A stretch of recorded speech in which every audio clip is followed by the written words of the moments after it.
फतेहपुर के सुल्तानपुर घोष थाना क्षेत्र में एक कुंवारी लड़की ने शिशु को जन्म दिया है, लेकिन जन्म के 24 घंटे बाद नवजात की मौत हो गई। सूचना मिलने पर खागा के नायब तहसीलदार और स्थानीय पुलिस मौके पर मौजूद रही। पुलिस ने कार्रवाई करते हुए नवजात के शव को पोस्टमार्टम के लिए भेज दिया है। तो फतेहाबाद की तस्वीर आपको दिखा रहे हैं, जहां पर कुंवारी लड़की ने एक बच्चे को जन्म दिया है। जन्म के घंटे बाद शिशु की मौत हो गई।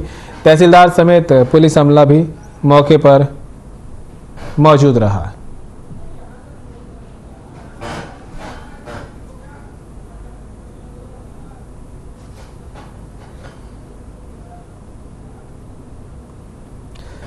तो फतेहपुर के सुल्तानपुर घोष थाना क्षेत्र में एक कुंवारी लड़की ने शिशु को जन्म दिया है, लेकिन जन्म के 24 घंटे बाद ही नवजात की मौत हो गई है। सूचना मिलने पर खागा के नायब तहसीलदार और स्थानीय पुलिस मौके पर मौजूद रही।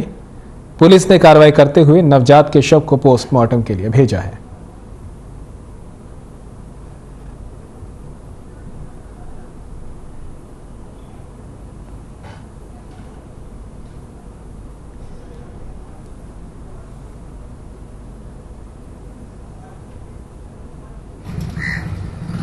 यहाँ पे जो है गंगापुरवा मजरे बेगांव का नाम है।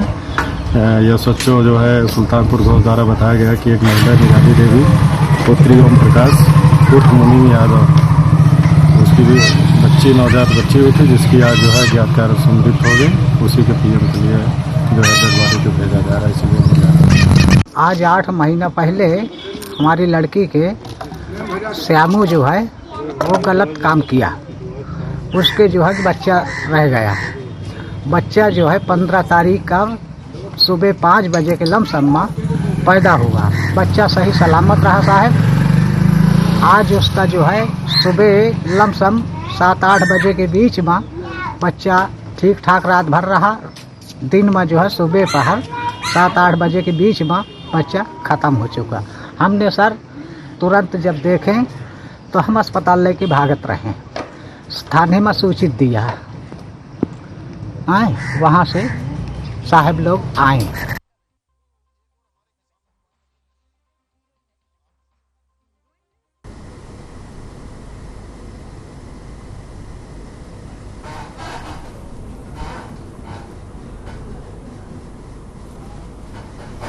और बांदा से इस बीच एक बड़ी खबर सामने आ रही है। अतीक अहमद का एक और गुगा गिरफ्तार। पुलिस ने मुठभेड़ के बाद किया गिरफ्तार। 50,000 रुपए का इनामी है वाहिद अहमद। प्रयागराज में हुए हत्याकांड से जुड़े हैं इसके तार। तो इस वक्त की बड़ी खबर जो है वो आप तक पहुंचा रहे हैं।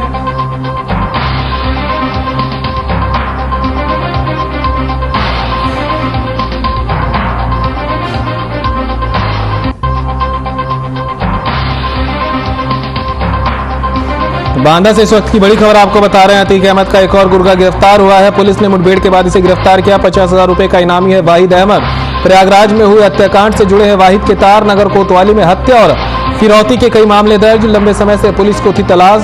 भूरागढ़ क्षेत्र में होने की पुलिस को मिली थी जानकारी। पुलिस ने कुख्यात अपराधी वाहिद को घेराबंदी कर पकड़ा है। खुद को पुलिस से घिरा हुआ देख वाहिद ने फायरिंग की थी। आत्मरक्षा में पुलिस ने चलाई कई गोलियां। मामला मटौद थाना अंतर्गत भूरागढ़ पुलिस चौकी के पास का बताया जा रहा है।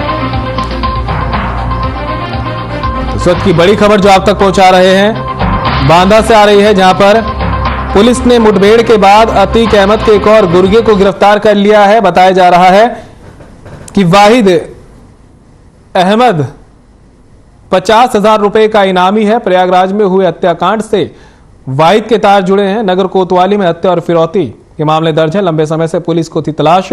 भूरागढ़ क्षेत्र में होने की पुलिस को मिली थी जानकारी। पुलिस ने कुख्यात अपराधी वाहिद की घेराबंदी की।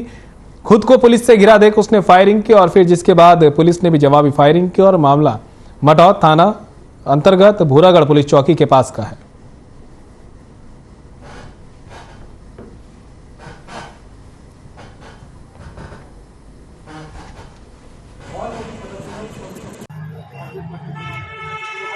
व्यक्ति जिसका नाम वहीद अहमद है, जिसके ऊपर 50,000 रुपये का इनाम है, उसको हम लोगों ने दौरान पुलिस मुठभेड़ गिरफ्तार किया है।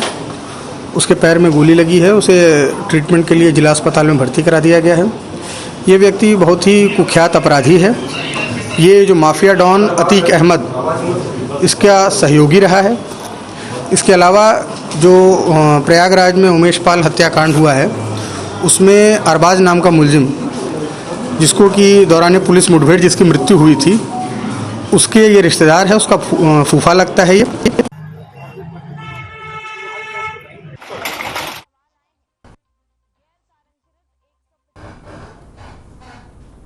गोरखपुर जनपद के सभी बिजली कर्मचारी 72 घंटे की हड़ताल पर जाएंगे, जिसके संबंध में राज्य कर्मचारी विद्युत परिषद के पूर्व अध्यक्ष ब्रजेश त्रिपाठी ने बताया कि हम लोग 2 दिन से मोदीपुर पावर हाउस पर धरने पर बैठे हैं। वहीं मंगलवार को हम लोगों ने मसाल जुलूस निकालकर अपनी मांगों को सरकार तक पहुंचाने का काम किया था, लेकिन सरकार ने हमारी मांगों पर ध्यान नहीं दिया। 15 तारीख को हम लोगों ने कार्य बहिष्कार किया, फिर भी कोई सुनवाई नहीं हुई। इसलिए मजबूर होकर हम लोग आज रात 10 बजे से 72 घंटे हड़ताल पर चले जाएंगे। 2 महीने पहले ही हमने अपनी 15 सूत्रीय मांगों को लेकर समझौता किया था और सरकार ने उसे पूरा करने का भरोसा दिया, लेकिन अभी तक ऊर्जा मंत्री ने बात नहीं की है। इसलिए विद्युत कर्मचारी रात से 72 घंटे की हड़ताल पर जाएंगे।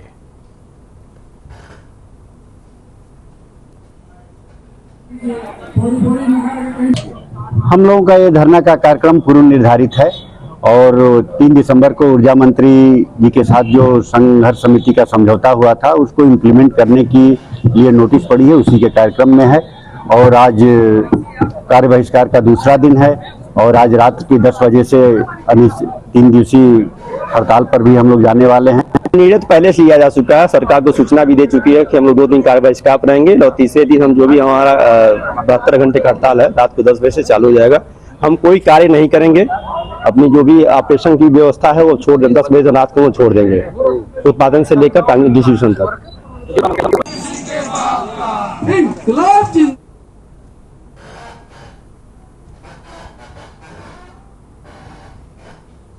और हमीरपुर के धंगवा गांव में एक किशोरी ने स्कूल में फांसी का फंदा लगाकर आत्महत्या कर ली। किशोरी का शव स्कूल के पेट पर लटका मिला। घटना की जानकारी होने पर परिजनों में कोहराम मच गया। वहीं मामले की जानकारी मिलते ही पुलिस मौके पर पहुंची और शव को कब्जे में लेकर पोस्टमार्टम के लिए भेजा गया। आत्महत्या के कारणों का कोई पता नहीं चल सका है। पुलिस मामले पर आगे की कार्रवाई कर रही है।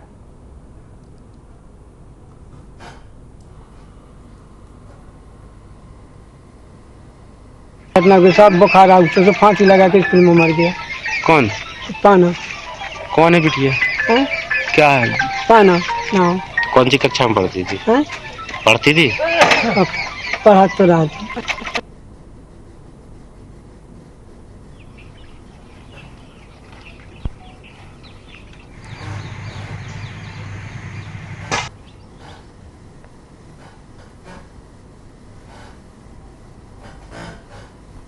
झांसी के मौरानीपुर में हो रहे सहकारिता चुनाव में जमकर धांधली की जा रही है। मामले पर जानकारी देते हुए चुरारा के रहने वाले राघवेंद्र सिंह, भगवान दास, सुखलाल, बनवारी लाल ने आरोप लगाते हुए बताया कि चुरारा सहकारी समिति के चुनाव में बिना गलती के ही उनका आवेदन निरस्त कर दिया गया, जिसकी आपत्ति भी उक्त लोगों द्वारा प्रस्तुत की गई, लेकिन रिटर्निंग ऑफिसर द्वारा उन लोगों की आपत्ति भी नहीं ली गई है और बिना गलती के भी लोगों के आवेदन निरस्त किए जा रहे हैं और ये सब अधिकारियों और सत्ता के इशारे पर किया जा रहा है, जिसका आरोप लगाते हुए लोगों ने जिला प्रशासन और निर्वाचन अधिकारी से कार्रवाई की मांग की है। फिलहाल सहकारी समिति का चुनाव सवालों के घेरे में बना हुआ है। झांसी से आपको एक खबर बता रहे हैं, जहां पर सहकारिता चुनाव में धांधली की खबर जो है वो सामने आई है। झांसी के मौरानीपुर में हो रहे सहकारिता चुनाव में जमकर धांधली जो है की जा रही है। मामले पर जानकारी देते हुए चुरारा के रहने वाले राघवेंद्र सिंह, भगवान दास, सुखलाल समेत कई लोगों ने बताया कि चुरारा सहकारी समिति के चुनाव में बिना गलती के ही उनका आवेदन जो है निरस्त कर दिया गया है, जिसकी आपत्ति भी इन लोगों ने दर्ज कराई है, लेकिन रिटर्निंग ऑफिसर उन लोगों की आपत्ति भी नहीं ले रहे। उनका कहना है कि बिना गलती के भी लोगों के आवेदन निरस्त किए जा रहे हैं और ये सब अधिकारियों और सत्ता के इशारे पर किया जा रहा है।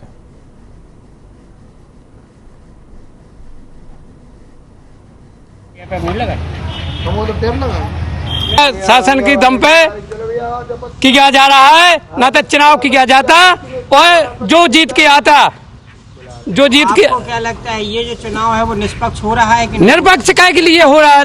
निष्पक्ष नहीं होगा चुनाव। बिल्कुल धांधली से चुनाव किया जा रहा है।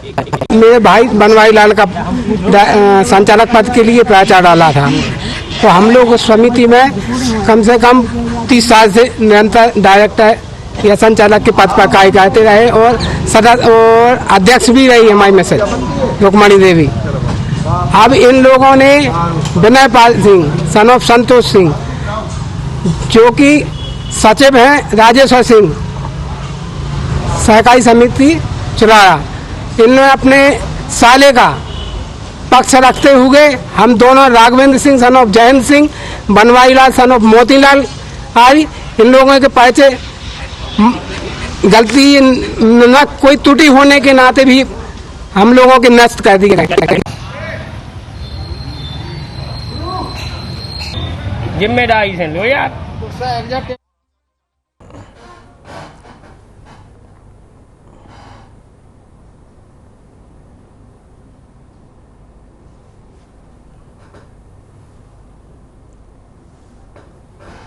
और वहीं झांसी दौरे पर पहुंचे लोक निर्माण विभाग के मंत्री जतिन प्रसाद ने झांसी मंडल के अधिकारियों के साथ समीक्षा बैठक की। बैठक में उन्होंने अधिकारियों से बिंदुवार चर्चा करते हुए दिशा निर्देशन दिए। वहीं उन्होंने पत्रकारों से वार्ता करते हुए बताया कि सरकार जीरो टॉलरेंस नीति पर कार्य कर रही है और लापरवाही करने वाले अधिकारियों की समीक्षा करने के बाद कार्रवाई भी की जाएगी। वहीं चल रही समीक्षा बैठक के बाद एक दिव्यांग महिला अपने बच्चों के साथ मौके पर पहुंची और मंत्री जतिन प्रसाद से अपनी समस्या के बारे में बताया कि सरकारी योजना देने के नाम पर अधिकारी रिश्वत की मांग करते हैं, जिस पर मंत्री ने आश्वासन देते हुए उन्हें कार्रवाई की बात कही।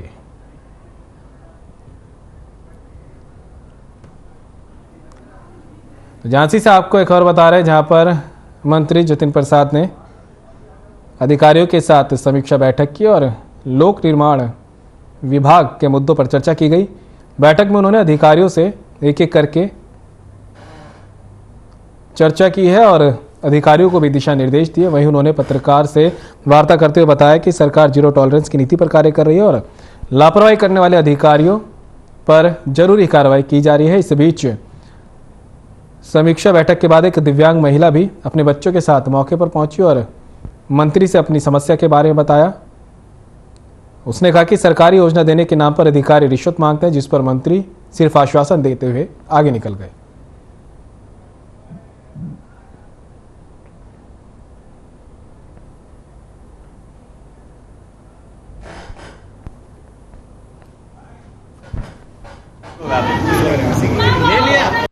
सर मैं गरीब हूँ, 150 रुपए कमाती, मंडी में प्याज छापती। सर मेरा जो आदमी है वो भी सब विकलांग, मेरी 4 बच्ची है, एक लड़का है मेरा, कोई खाने कमाने वाला नहीं। सर मैं मंडी में सब पैसा मांगता है, अधिकारी मांगता है सर।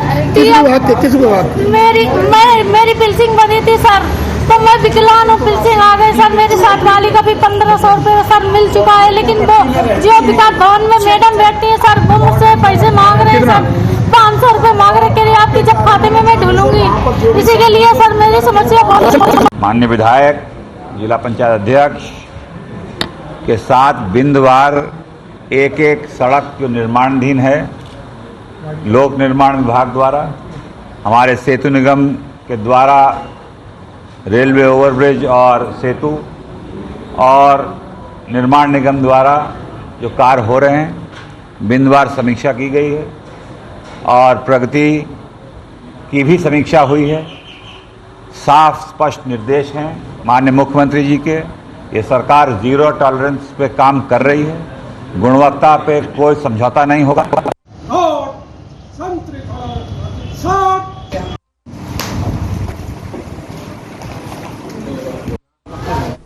और नोएडा से इस बीच एक बड़ी खबर सामने आ रही है। सेक्टर 8 के नाले में मिला शव, लाश के मिलने अलग अलग टुकड़े मिले हैं। नोएडा का संवेदनशील एरिया है सेक्टर 8। लाश मिलने से इलाके में मची सनसनी। लड़की की लाश के किए गए कई टुकड़े। स्थानीय लोगों का कहना, नाले में मिले अलग अलग हिस्से। थाना फेस का एक मामला है। मौके पर एडीसीपी, एसीपी और भारी पुलिस बल तैनात। तो नोएडा से इस वक्त की बड़ी खबर आपको बता रहे हैं, जहां पर सेक्टर 8 के नाले में एक शव मिला है। ये शव अलग अलग इसके टुकड़े मिले हैं। नोएडा का संवेदनशील एरिया कहा जाता है सेक्टर 8। शव मिलने से इलाके में सनसनी मच गई है और बताया जा रहा है कि युवती की लाश है जिसके टुकड़े किए गए हैं और वो नाले फेंके गए। नाले में अलग अलग हिस्से मिले हैं। थाना फेस 1 का ये पूरा मामला है। मौके पर एडीसीपी, एसीपी और भारी पुलिस बल तैनात है।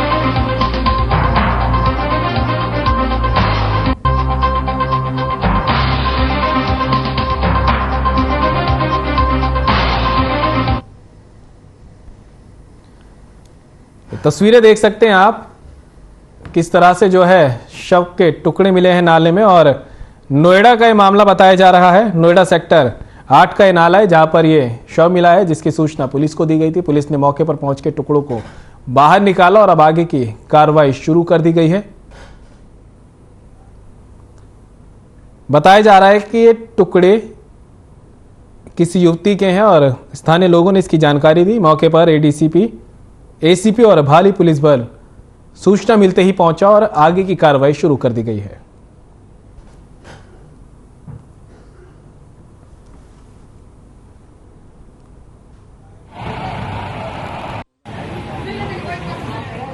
एक सेक्टर 8 में जो इंडस्ट्रियल एरिया है वहाँ पे जो फैक्ट्रीज हैं उनके कॉर्नर से एक 2 से 3 फीट की नाली निकलती है। उसमें कुछ मानव अंग जो है वो बह कर के आए हैं, जिसपे तत्काल सभी अधिकारियों के द्वारा, फॉरेंसिक की टीम के द्वारा मौका मुआयना किया गया।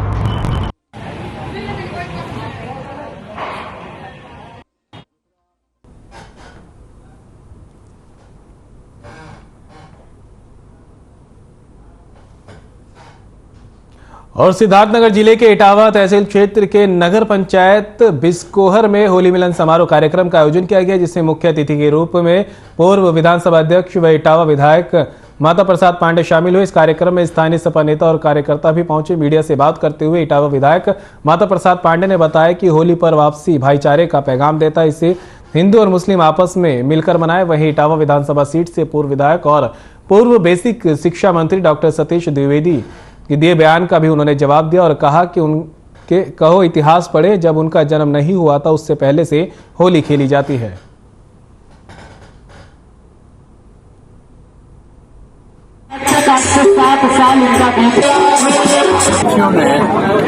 मिलन का आयोजन किया, उसमें मुझे भी कहा होली के बारे में बात तो हुई और बात सारी बहुत सी बातें और मैंने लोगों से कोशिश की कि होली न्याय के खिलाफ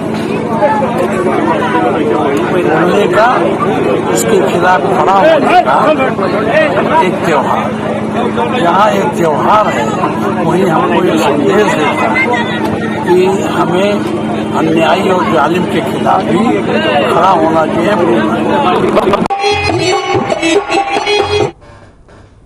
उन्नाव के अरोड़ा रिसोर्ट के कब्बा खेड़ा में मिलेट्स महोत्सव में कृषि मंत्री सूर्य प्रताप शाही पहुंचे, जहां उन्होंने फीता काटकर कार्यक्रम का शुभारंभ किया। आपको बता दें, उसके बाद स्वयं सहायता समूह द्वारा लगाई गई दुकानों का भी सर्वेक्षण किया गया। इस दौरान मंच पर पहुंचते ही मंत्री जी का एक बड़ी माला के साथ जोरदार स्वागत किया गया। वहीं जनपद में अलग अलग ब्लॉकों से आए किसानों ने मंत्री का अभिवादन भी किया।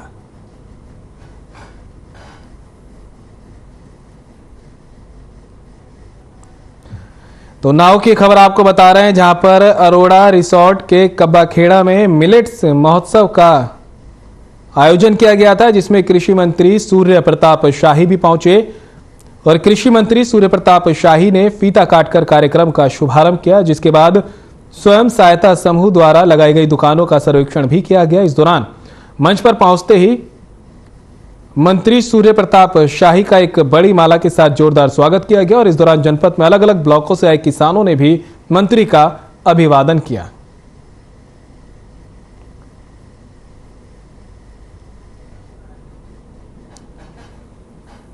तो नाव से खबर आपको बता रहे हैं, जहां पर मिलेट्स महोत्सव का आयोजन किया गया। यह आयोजन अरोड़ा रिसोर्ट्स के कब्बा खेड़ा में किया गया था, जिसमें कृषि मंत्री सूर्य प्रताप शाही भी शिरकत करने पहुंचे और कृषि मंत्री सूर्य प्रताप शाही ने कार्यक्रम का फीता काटकर शुभारंभ किया, जिसके बाद आरएसएस स्वयं सहायता समूह द्वारा लगाई गई दुकानों का सर्वेक्षण किया गया। इस दौरान मंच पर पहुंचते ही मंत्री का एक बड़ी माला के साथ जोरदार स्वागत किया गया। वहीं जनपद में अलग अलग ब्लॉकों से आए किसानों ने मंत्री का अभिवादन भी किया।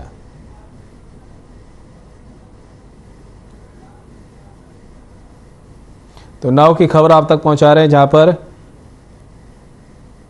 अरोड़ा रिसोर्ट के कबाखेड़ा में मिलेट्स महोत्सव में कृषि मंत्री सूर्य प्रताप शाही भी पहुंचे और फीता काटकर कार्यक्रम का शुभारंभ किया। उसके बाद स्वयं सहायता समूह की तरफ से लगाई गई दुकानों का सर्वेक्षण किया गया है और इस दौरान मंच पर पहुंचते ही मंत्री का बड़ी माला के साथ जोरदार स्वागत हुआ और अलग अलग ब्लॉकों से आए किसानों ने भी मंत्री का अभिवादन किया।